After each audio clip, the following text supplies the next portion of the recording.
Wala pang kumpirmasyon si Palace Press Officer Claire Castro kaugnay ng mga ulat na may planong destabilization activity o pagkilos laban sa administrasyon kasabay ng pagdiriwang ng Araw ng Kalayaan sa June 12.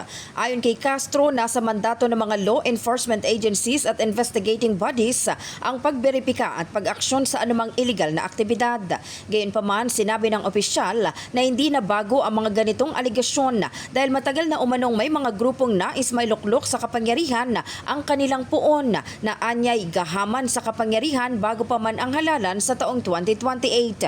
Kasabay nito nanawagan si Castro sa publiko na mag-ingat daw laban sa mga tinawag niyang kampon ng kadiliman. Ang pahayag ng palasyo ay kasunod ng mga ulat hinggil sa closed-door meeting ng mga opisyal at regional directors ng Philippine National Police sa Campo Crame kanina na pinangunahan ni Interior Secretary John Vic Remulla.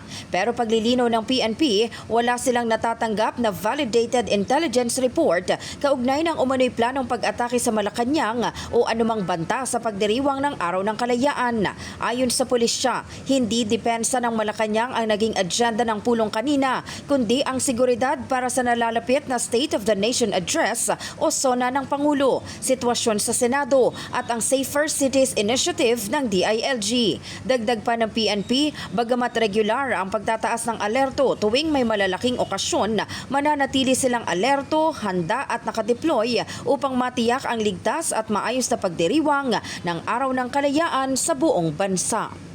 In the heart of changing lives, ako si Brigada Maricar Saragan ng 105.1 Brigada News FM Manila, The Music and News Authority.